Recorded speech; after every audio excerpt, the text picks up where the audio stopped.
Holy Alfred Hitchcock's Vertigo Batman! Tiki here, and I'm being led through the trudges of season 2 of Batman the Animated Series on my initial watch through this landmark television program. I have not seen any of these episodes, and I've got someone by my side who's made a vow. That's right, folks.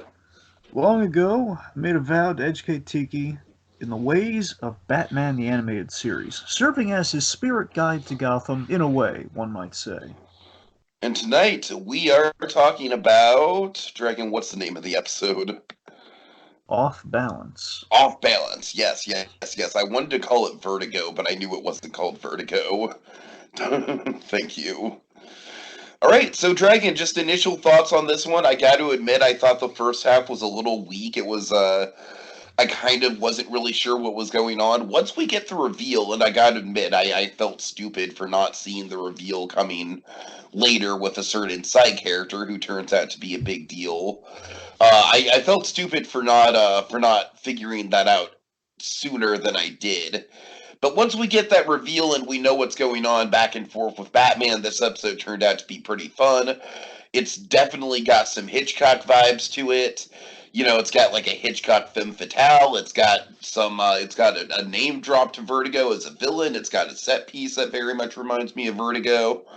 So, of course, it's got a femme fatale being not what she seems. So, yeah, so I enjoyed this one quite a bit, Dragon. I would give this one a solid 7 out of 10. It's not, it's not in the upper echelon of season 2, but it's a pretty solid one. All right. A little bit of context. So this was directed by Kevin Altieri, the guy who directed Kevin Walktail. Different Kevin. Sorry. Anyway, so blah blah blah statues. All right. So this Kevin, he directed one of your favorites of the two-parters, the first part of Cat in the Claw. Oh yeah. And Night of the Ninja, for a recent example of all the stuff Kevin Altieri's done. Which was surprisingly good, honestly. Oh yeah. So let's see. This was written by Len Wein. Len Wein, of course, the creator of Wolverine and Swamp Thing. Created Wolverine, Swamp Thing, and he wrote the story and I believe also worked on the episode for Moon of the Wolf, which, well, that had mixed results, but it's just a recent thing he did for the animated series. Len Wein only has like a few of the episodes kind of under his name. I want to say 3, maybe 4 total, and this is the second of those that we've had with Len Wein. So, well, kind of unfortunately, Len Wein, of course, no longer with us. But my God, Len Wein is a cool guy too. I loved listening to kind of reflect on the characters and how big they've grown and everything. So yeah, it's always nice to see kind of the handiwork of Len Wein. This is a far upgrade from Moon of the Wolf. So Studio worked on this. This is a fun arc, and I want to say it's an arc that I believe, I forget if it ends next episode or not. Sunrise. Sunrise did the animation on this. Of course, Sunrise, when traditionally, when Spectrum's away, Dong Yang will play, but Sunrise, to me, they're always kind of like the second on the rung. You've definitely done some good stuff, yeah. From what I've seen, Sunrise. Sunrise could be like a perfect kind of like your mainline Batman outside of like the best Batman ever, which is your Spectrum Batman. It's your like Batman with all the bells and whistles. Animation's so good the place went out of business with Spectrum. And Sunrise, they didn't do a lot of episodes, but oddly enough, I noticed this. There's kind of a pattern. Sunrise almost did all their episodes in a row. Like they did Clock King, which of course was not in the row, but down the line they did I Am the Night. And you have this. Okay.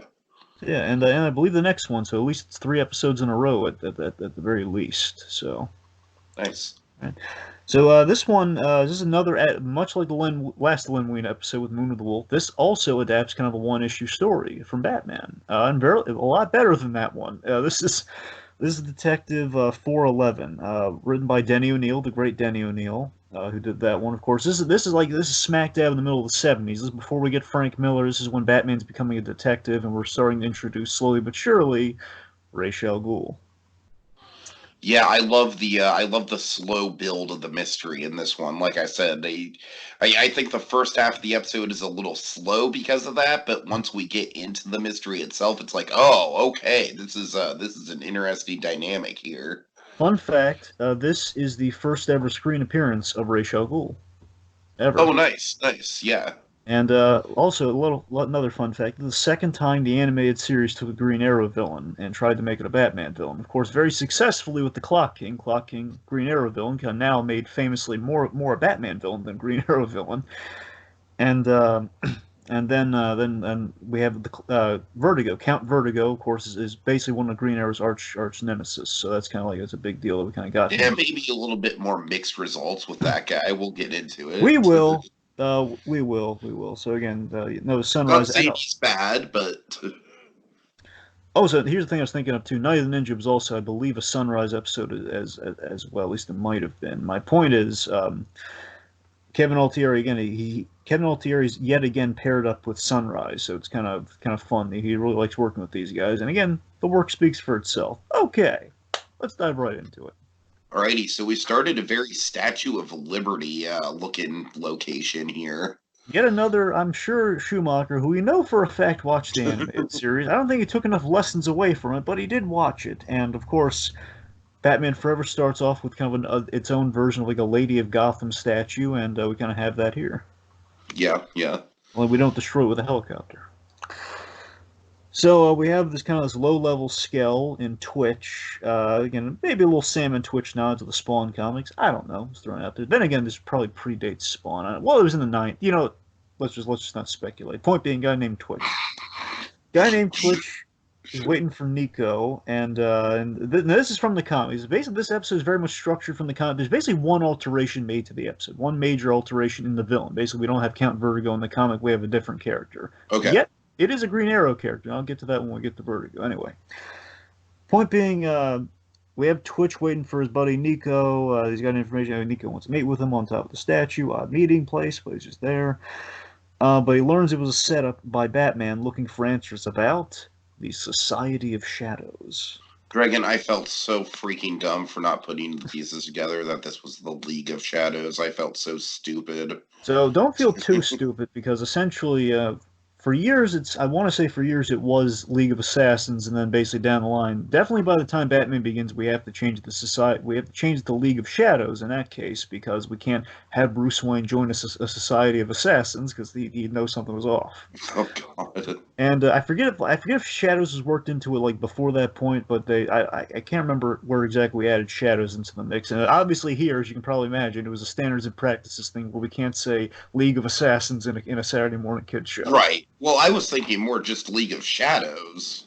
Yeah, so a little bit of both there, but so yeah, but also maybe no one gets an idea. Oh, I can use Shadows as the fill-in, maybe. You know, Right, right. a lot of inspiration from this episode in the grand scheme of things. Yeah, it seems like that. It's kind of a random episode in that way. I know it's so trippy.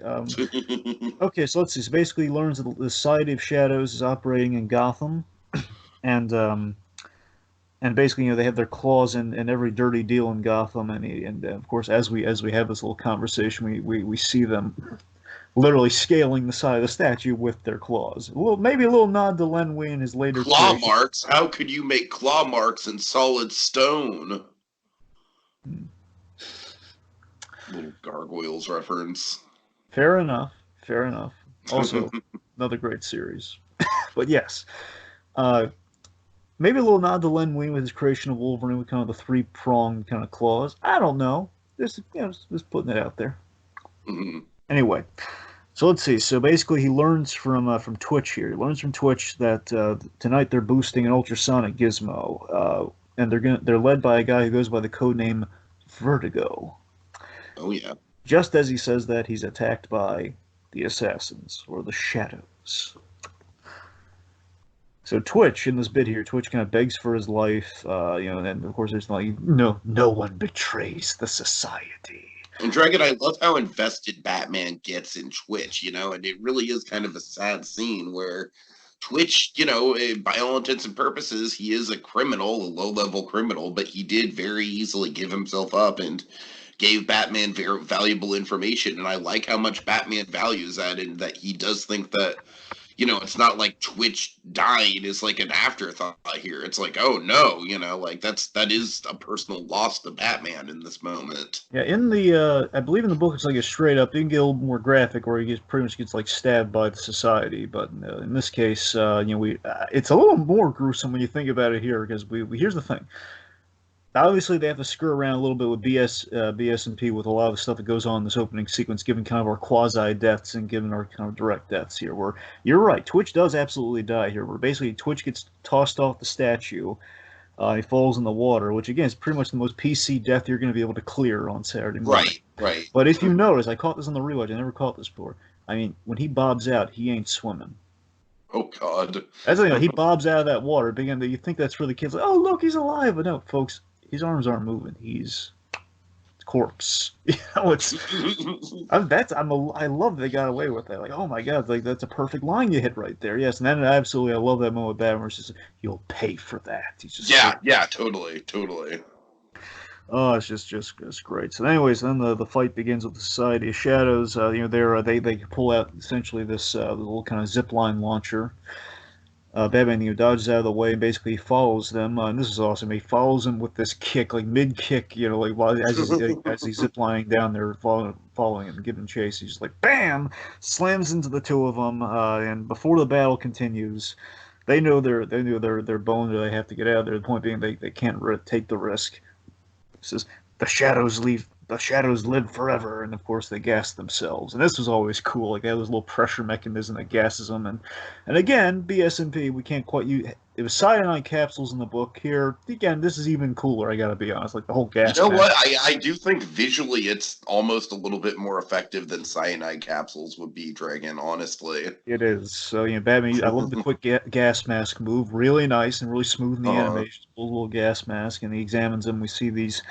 Oh God! Basically, this like the eyes rolled back and everything. So again, they're comatose, but let's be honest, they're dead. All right, they're not saying it, but they're dead. Whether it's brain dead or actually dead, they're dead.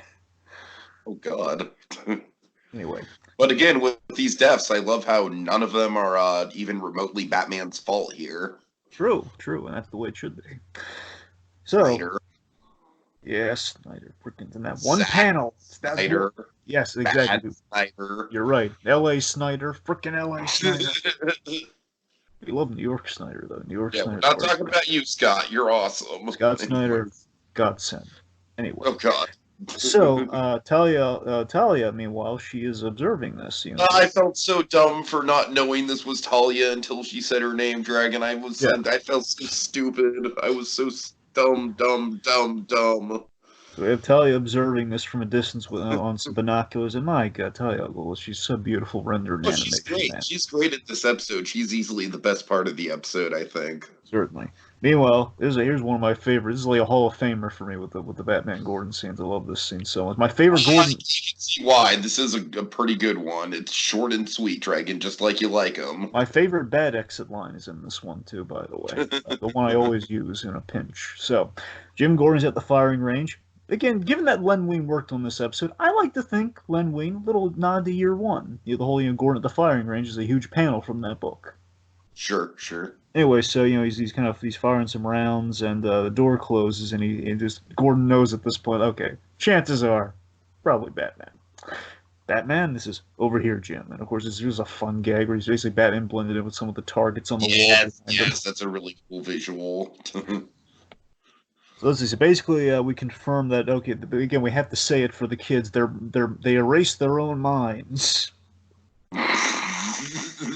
Either way is quite horrifying. Again, brain dead and or dead. Point being, either way. But again, for a cause. I love that we're delivering the message. These guys are devoted to a cause, and they did this to themselves, and it's quite haunting. They're that dedicated to whatever this whole society business. So they're serving a cause, and the rumors are true that the Society of Shadows is not a myth, and they're operating in Gotham. And he learned from Twitch that they're going after the Wayne Tech Sonic Drill. And of course, Batman knows that Bullock.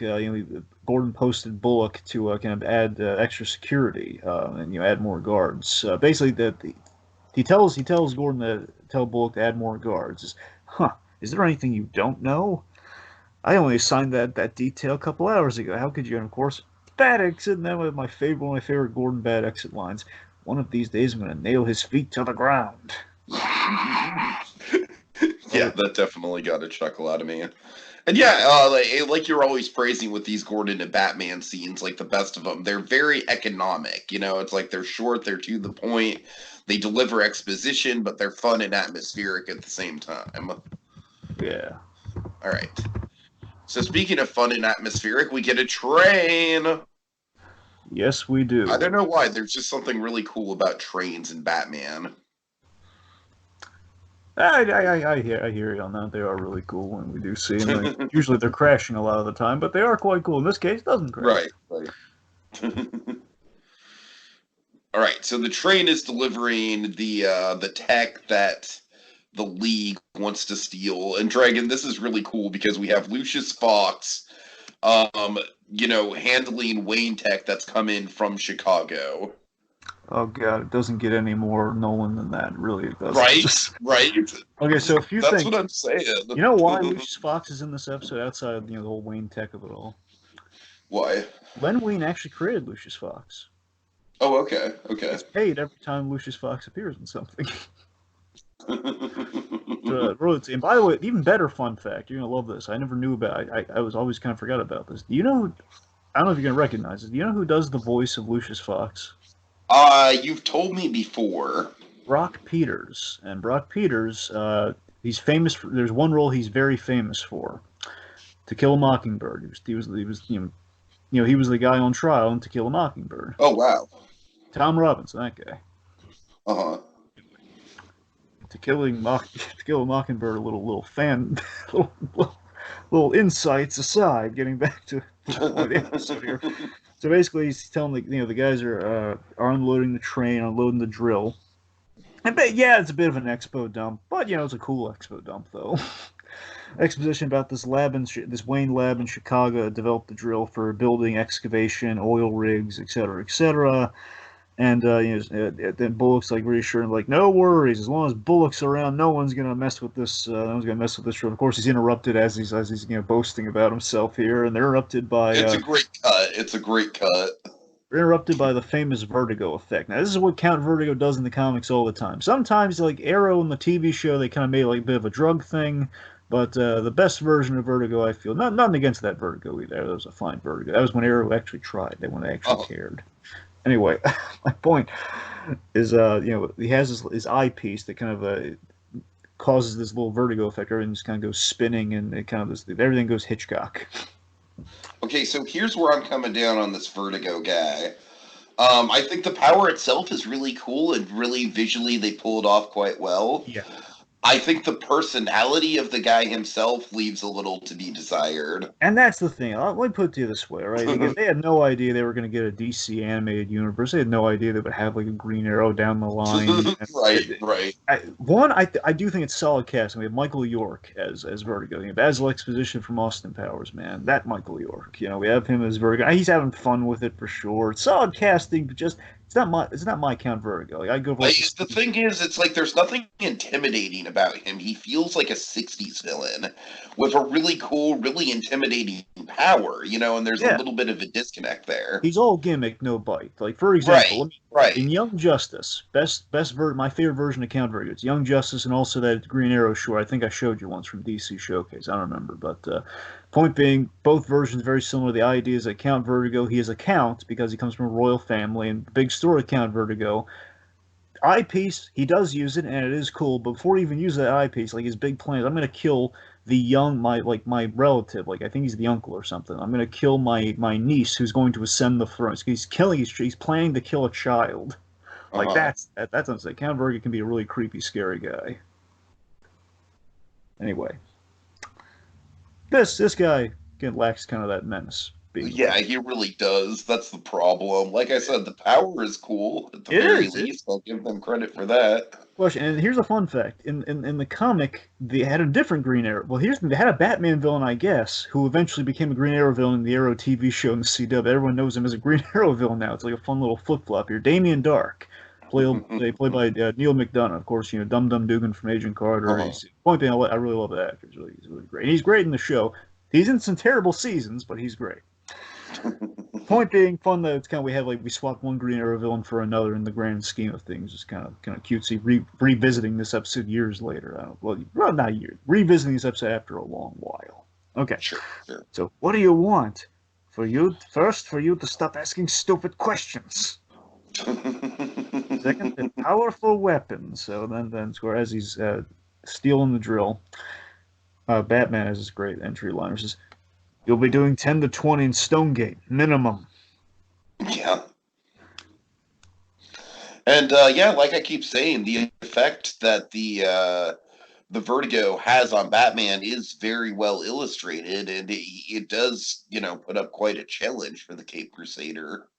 I love Bullock's throwing up during all this. That's what I'm saying, man. If you really do get the effect of what this thing's doing to people. Yeah. Let's see. So, Vertigo, he anticipated that sooner or later he'd have to go up against the Batman. I really love how this fight is staged. I kind of, looking back on it, with a fine-tooth comb, this fight's really well blocked out for Batman. Even he's just going up against someone he has no idea, and he's just gauging what this whole Vertigo...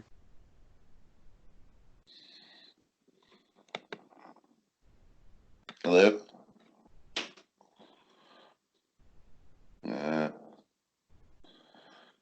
Dragon, I'm not sure if you cut out or I cut out, but, And I love the direction here. Yeah? Oh, no, you cut out for a minute, but that's okay. Keep going. Point being, I love how this is all staged. I love Batman trying to keep the combat close. Makes a lot of sense here. Try not to get disoriented like GCPD. And he... And basically, I love the camera spin, where basically when he tackles and fights Vertigo, the camera spins, so you're disoriented, the audience, as you're seeing, kind of this disorienting fight. This is quite cool. Right, as they struggle, the camera's kind of going upside down and everything, and as they're really getting into it, an arrow is shot out from a distance and it kind of separates them, and it's Talia. Yeah. Of course, Damn, I feel stupid for not realizing until she said her name was Talia, Dragon. I felt so dumb. This distraction, this distracts Batman. Batman gets kind of knocked out in the process here. We have this really cool biplane, man. This really cool looking biplane just kind of swings by and evacuates. Basically, a little evac for Vertigo, and says, "We're due back by the tolling of the hour. We have to get out of here." There's a snake at the back of the plane, Jock. I hate snakes. I hate snakes. I hate them. All right, so Batman. Let's see. So Batman, he grabs the bladed arrow, and it's kind of like it's sort of like a spear, but it was always weird because it's an arrow with that little stuff at the end of it. It's kind of weird. Anyway, point being, a little crossbow sort of thing. So he grabs it and he leaves as the GCPD try to find their sea legs. Okay, cave me. Okay, so Alfred is kind of examining the spear to Well, do not just that, everything. Tiki. Alfred's cleaning the giant penny in the Yeah, back he's cave. cleaning the giant penny. That's delightful. Yeah, you're right. You're right. And again, right after almost got him, so All right. You know what, Dragon? I think I'm going to need to get myself some Red Bull wings. So why don't you take us through the scene, and then I'll be more alert when I get back. All right? All right. Okay. And so, Alfred was cleaning the giant penny in the Batcave. Basically, he's asking if Batman's sure that she's working with the Vertigo chap. Are you sure she's working with that Vertigo chap? And Batman's figuring she had to because sorry. The escape happened when she showed up, and not basically the effect of he also is going to speculate about the whole effect of the eyepiece, like how the eyepiece works. Basically, that it probably gives off a radiation that distorts visual perception, kind of throws people off balance. Basically, the Vertigo effect of it all. So he's thinking she might be in on it, and this is how Vertigo kind of did all that chaos that he did at the train station. So Batman's looking. He's going on the back computer. He's looking for a clock tower in the west because he basically that's the direction he saw him take off. And so he's figuring, okay, they're going to a clock tower. Hence the whole tolling of the bell thing. Probably going west, but no luck. And then Alfred has a suggestion, as the consummate butler, good guy. We love Alfred. He's saying, "Sir, you should Sorry. take a break, sir. Because soon you won't know your right hand from your left if you keep going at it this hard." And of course, Alfred, you're brilliant. So I've heard. This is a wonderful, Well, yes, sir. Yeah, naturally, sir. Of course. good old Alfred. Like, yes, Alfred gets a little bit of a pat on the back there. Yeah. Alfred deserves all the pats on the back, man. God. Anyway, so let's see. So then we basically Batman, thanks to Alfred's like little kind of a little comment there, Batman is discerned like, okay, the effect might have confused me because I can't find anything west. What if it was the other way? What if I went east? And he goes east. And we kind of transition into the cathedral outside of Gotham, which is where Vertigo and the Society are held up right now. Really nice transition with the bat binoculars to that too, like on the image to the binoculars. All right. But of course, this is where we also get the Talia fight scene, right? Yeah, so we kind of link up. Basically, the cover of the comic is this thing where basically Talia's walking into an ambush, and Batman's wondering, "Oh God, should I help her or not?" Essentially, it's like, "Who is this woman?" It's kind of what the cover is. Basically, this scene is the cover of the book. So Talia is basically about to be ambushed by a Society of Shadows, but Talia, she handles herself quite nicely, as you'd imagine, given who her father is. But we don't know that yet in the episode. So awesomely, Batman That's goes the thing. I like how the episode does kind of play it close to the vest. It's like, to me, Dragon, I was like, who is this Black Widow style chick? Yeah, who's the bomb? Yeah, exactly. And honestly, that's probably not far from what Batman's thinking about her. Exactly. Because right now he's thinking, I don't know if I can trust this lady. I think she kind of let Vertigo get away. She might be working with him. Right. But again, she's being attacked by society. Therefore, okay, maybe that's not true. So basically, Batman's going in for the save here to help her out, and I have this awesome bat glide, really great in the animation. This is a sunrise shot right here. As Batman just kind of glides in when the silhouette basically outshadows the shadows as he lands on a guy and just punches him upon his landing. A really great signature move of Batman when takes on the Society of Shadows. By the way, I love this move. So it's for Batman. Basically, now they're back to back. They're working together. One nasty odds. They fight back to back. Batman tosses one of them, and as he tosses a guy, basically the guy kind of slices the belt off. Batman doesn't quite notice because of the adrenaline and all in the moment. I can take care of myself. Still, I appreciate the gesture. I love like Batman's like, so I see, but the gesture is appreciated. Oh man, so that's nice. So I should mention this now. I'm a huge advocate. Like I'm one of the few, man. I'm a huge advocate. I love Batman and Talia al Ghul together so much. I know you are. Oh, yeah. You've definitely talked about it in to the me, past. that's the real Romeo and Juliet, man. That's Batman and Talia al Ghul. It's literally the whole Capulets and the Montagues, the whole familial thing with Ra's al Ghul. That's the real Romeo and Juliet. The Catwoman's great. I love where we're at with that right now. It's fine. But still, Batman and Talia, man, that's the real love story. Anyway, so I'd love getting these two crazy kids together any chance we can. So, Batman's asking, well, whose side are you on? That would be telling, which of course foreshadows their dynamic and that they do really like each other. But again, there's always that element of trust and agendas at play. Oh yeah. By the way, the voice of Talia is actually someone who's played a superhero in a superhero movie. It is Helen Slater, Supergirl, from the not so great Supergirl movie from the 80s. Well, there you go. We all got to start somewhere, right? But still, much better here, though, man. She's really great. Oh yeah. All right, so I love this moment where Bruce Wayne wakes up and he realizes that his mask is gone, and he's like, "Sorry." She mentioned that they're taken out by the drill too. Like basically, the whole thing, it stops the fight, and the Colds have used this drill, makes a giant like chasm. They both fall down there. They wake up in a basement as Talia's nursing an unconscious Batman's wounds, which leads to the bit you're talking about. Go on. Yeah, that means you know. I love how horrified he is, Dragon. I love the rat gag, where basically a rat runs across him. Filthy creature. I've been called worse. Like, oh. So yeah, it's like, hush, no one, you never know who's listening. Mm-hmm. And of course, Natiga, this is going to be a huge plot point, as you can probably imagine, for when Ra's al Ghul enters the fray, that she has seen Batman without his mask on. Oh yeah, and I'm very much excited for this. Definitely feels like an episode that, as little episode to episode continuity as this show does have, this Mm-hmm. feels like an episode that's going to be a good stepping stone. It is. It is. So I'm It's one of, excited by that this is going to prospect. lead to one of my favorite episodes, by the way, once we pay this episode off with the setup. But anyway. Nice.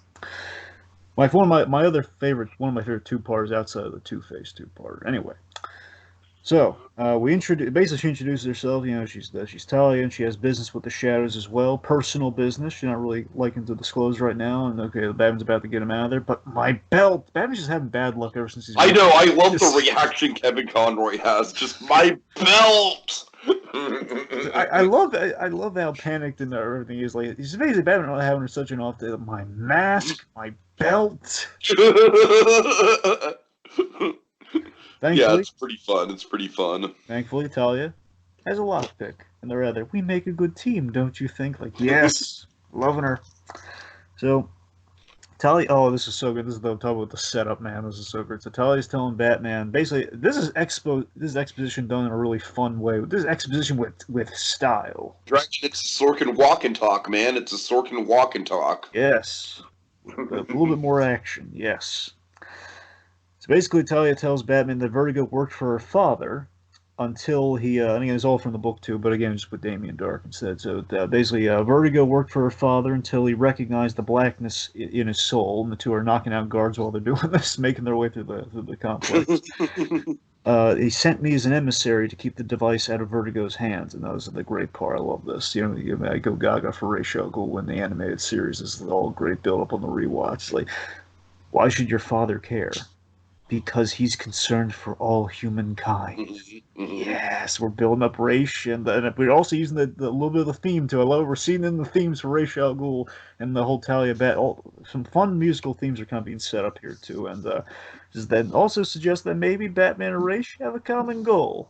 Well, common goal, Yeah, perhaps. It's just very interesting, Dragon. It's very ahead of its time. How many stepping stones from a storytelling level were laid in this episode. I find that very fascinating. Oh yeah. So Talia leads Batman to the lab, and there's a big clue that's really great on the rewatch. A little clue here that Batman stores away for later. It says the lab. He's asking everybody, like, how does she know about that lab? So the door's unlocked, but it's a trap, and they both know it's a trap. And says, well, what other choice do we have? So they walk in there, and boy, oh boy, is it a trap. Like, Admiral Akbar was like going like trifecta trap, man. Like, trap! I told you it was a trap. Oh, God. So basically, the whole room, they're basically in face of the Vertigo effect, and just to make it even more of a Vertigo effect, we have a floating head of Count Vertigo, of Vertigo going on right Why now. not, right? I've been expecting you. Batman and Talia, they're disoriented, and Vertigo reveals that the room's been rigged with booby traps. Very Indiana Jones style booby traps, by the way. Right. The whole room has Vertigo devices. Basically, even if he leaves the room, the effect will keep going on, and they have those booby traps. Basically means that the whole place, it's a kind of classic. Again, it's kind of the a little bit more serious version of the '60s Batman death trap, but a little bit more drama to the soul added to it. Of course, spinning camera again with Vertigo gets even better. And then I'll admit, when the camera spins, you'll notice this. Sunrise, I love in the pieces, Tiki, I do. But again, that one issue they have, sometimes they glitch out in the bat symbols. Like, you'll notice, like, the bat symbol. Yeah, I did notice that. And again, basically, Spectrum is perfect. Sunrise, it's close. It's really close. It's great. It's like the one thing they could never quite nail down, but it was great. So Talia, she lost her contacts, which basically negated the Vertigo effect when they fell through the giant chasm. They kind of landed and kind of captured. And this is, I'm as helpless as you right now without my contacts. And then we have, I love this scene so much. This scene might end up visually represented in this episode. I'll say that much, folks. May or may not. I don't know. I don't do helpless. And they offer you, like, take my hand. I can get us through this. But how? I trusted you. It's your turn. And we have now, here's the, I geek out over this so much because I love the follow up to this episode. It's like, oh god, the romantic Talia Batman theme plays. Da-na-na-na. And I love this pose so much. Like they grab hands, it's a really romantic pose. I love it. Totally, totally. I'm into it. So let's see. So they walk to the door together as Batman instructs her and basically gives the instructions. Very Indiana Jones, very Last Crusade style too. A little bit of Last Crusade, a little bit of Raiders in there. Where like they jump over the trap, they jump over the trap door, duck, they duck before they're beheaded by these blades, and then the timing. The timing, Kind of got a little bit of a Zelda vibe to it too, with the temples. Yeah, you're right. A little bit of a Zelda vibe. My favorite thing in the direction of this, I love, and this is Kevin Altieri working his magic here. I loved how when he jumps, like again, we're showing the vertigo effect where he's jumping upside down. Like when they duck, they're ducking, the camera. Basically, we're upside down, reversing the shot somehow. Let's see. So they duck again. They duck beyond the blades. They're about. And anyway, so he stops her before she's impaled by spears, and then he pulls her back before they walk over some spikes. He opens the invisible doorknob, and then like she's. Oh, this is a wonderful payoff here. She says, "How?" I kept my eyes closed. You what? I love her delivery on you what? It's so charming. The only way to combat the vertigo effect. Just very, very simple detective skills going on with Batman here. Very clever, and she is impressed. Right. Now where? Up. You see him basically up to the bell tower. Alright, now Dragon, once we get to the bell tower, we are in full-on Hitchcock Vertigo mode, man, and I love it. And maybe a dash of 89 in there, because again, climax in bell tower. Sure. Cathedral, let's be honest. Anyway. But I don't know, man. I don't know. When I think bell tower, Vertigo, I mean, come on, man. No, you are right. You gotta remember the animated series, with all the influences within the show, Hitchcock being one of them, the main Hitchcock movie of which they were referencing Vertigo. Vertigo is like the A Hitchcock movie that they're doing. I mean, I don't know. I love how atmospheric everything about this scene is. This is like my favorite scene in the episode. Oh yeah. This is a solid climax here. Where basically before Vertigo leaves, Batman and Talia, they're running up the stairs. Impossible. Nothing is impossible. Great line. So Vertigo, he uses the Vertigo effect on the stairs as they basically he's using the vertigo effect as he aims the drill at them, basically blowing away pieces of the staircase. Like they can't go down, they can't go up. They're kind of goners. It would seem they're stuck right in the middle of a stairwell, which is never a place you want to be. You're just kind of stuck in the middle of like one's bolted into the side of the wall. And Talia's saying, I can't take much more of this. There's only one thing to do. She leaps, and you're thinking, oh, God, no. Don't. Right. She just jumps, but you see it's a bell tower. I have all these ropes. All right, if that was real, like if that was not a fake out, then it'd be very much a Vertigo moment. It would.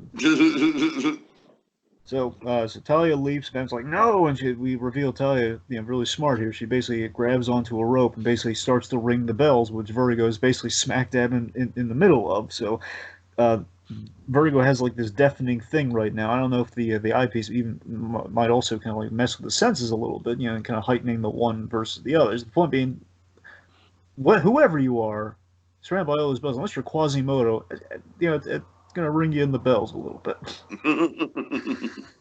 So he's like, ah! And then we have kind of our big Vertigo homage here. Basically, he drops the drill. Batman catches it really nicely. Then, of course, the big nod to Vertigo is Vertigo. Sorry, a lot of Vertigo here. I know. I'm sorry. Just like it's like being Vertigo Comics Vertigo. Yes, a lot of the trifecta Vertigo. Point being, Vertigo jumps to his death out the tower, all the way down into the waterway. Again, knowing how it turned out for Twitch, probably dead. Probably dead. Yeah, probably. Yep. Anyway, so copter flies off, but we're going to see it back a little later, momentarily even. Oh, yeah. Right. So, here's a great epilogue for you here. So here's the ending. So, and again, pretty much, well, this is an original thing for the episode, too. This is not in the story, but it's a better, basically, this ending and the thing that follows is original to this episode. It was a brilliant idea. So, Batman's asking what happened to the Society of Shadows, like, oh, they must have fled without their leader, which Batman finds, I love how Batman finds this suspicious. He's like, huh, yeah, because that's a little suspect. And now the society's just the shadows just happen to disappear and their leader gets taken out. Unless it's a Star Wars, that usually ain't the case. Mm-hmm. So let's see. So, well, I got to get this. I love that Batman's he's taking a little back here. Where again, he's a little suspicious of her, but also he likes the style. Where it's like, I gotta get back to this. I gotta get back. I'm gonna get this back to Gotham City. Of course, he turns, and I love this thing on the rewatch. Is wait, I can't let you leave like this. And you'll notice Batman smiles. And he turns like, oh gosh, he wants to be all romantic for a moment here. Right. And it turns, it's like she's gonna see him off or say goodbye or something. Like they're gonna have like a moment. He's thinking in this. But I love Batman's Batman so rarely. Maybe not today, maybe not tomorrow, but soon and for the rest of your life. I mean, the last time Batman's been kind of a relationship like this, really had like this kind of chemistry with somebody he just met was Catwoman. It's been a while. So, Yeah, sure. his smile turns to a frown as we reveal she's holding him at gunpoint for the drill. And Batman's piecing together his fears here. Says, I thought I knew what side you were on. I guess I was wrong. He slyly takes this opportunity to slip something into a little jamming device into the drill. Really smooth, really nice. I should have known better. You knew where everything was. How could you have, unless you were one of them? Mm-hmm. So then the same plane returns, same awesome looking biplane returns to evac her. And then we have this great bit here. It's just like, I'm truly sorry, Batman. It could have been sweet. that's almost like a nice insult on top of everything. Like it couldn't have been serious, but it would have been like a nice distraction if anything. And again, beautiful femme fatale shot too, with her just the hair blown in the wind. Oh, yeah. She's going up there. And see, a fun thing about the femme fatale thing. There's actually made a line of statues called femme fatales, and Talia al Ghul from the animated series is one of them. I've been trying to track it down for a while now, but oh man. Yeah, that seems like something that'd be right up your alley. It's not expensive either. It's just like a matter of every time I go to Comic-Con, I keep trying to find it physically, so I have to, like eBay or something to get it. It's it's kind of the pursuit of it all. You want to find, because I always have these femme fatale statues all everywhere, but never Talia, never Talia. Anyway, and of course Batman's saying to her, "This is not over." Then we have the big scene. Oh boy, big moment for the anime Batcave, folks. We finally got him. Oh God. Right. Talia reports into Raish. Raish, portrayed by the ever wonderful, to me, the Ra's al Ghul. Liam Neeson's great, folks, but he ain't this guy. The wonderful David Warner. The Loeb from Freakazoid, man. It's David Warner. All right, so Dragon, my favorite part about this guy, and I think it might be your favorite part about him so far, just in the very brief moments we get with him at the end of the episode, is I love how he refers to Batman as detective or the detective. You finally heard it, Tiki. You finally got to hear him say it. So whenever we have mentioned the whole detective thing in Gotham, it's this. And man, I love it. It's great. It's such a calling card. All right, so we have some beautifully constructed shots. I love the black and white Talia on the screen here, and it's just like, the matter. Vertigo's been dealt with, and as how he's kind of looping her father and giving a little status report. The mission was a success, and we're building up the reveal of Ra's al Ghul. This is like, choose a target, daughter. Choose a target and test it, daughter. Mm-hmm. We must be certain it survived the ordeal. So then the drill malfunctions and then backfires, and she just overheats, and she has to drop it as it explodes or something off screen. This is the Batman. He sabotaged it somehow. Then here's the line, man. It's like, oh god, Dave Warner. He's only in the episode for less than a minute, but he steals it. So even as he turns and I forget the screen because he turns, he just walks the camera as we reveal him. So even in defeat, the detective manages to achieve a small measure of victory. As you said, detective, this is not over. Oh, and there we go. That's the first big cliffhanger as far as I'm concerned for this show, man. It's of course we've had cliffhangers on 2-parter episodes and stuff, but man, I gotta tell you that gets me excited for the next time we see that guy. No matter when that'll be, I don't know, but we'll see. Perfect introduction to an awesome villain, the Moriarty of the Batman villains, no question. Oh yeah.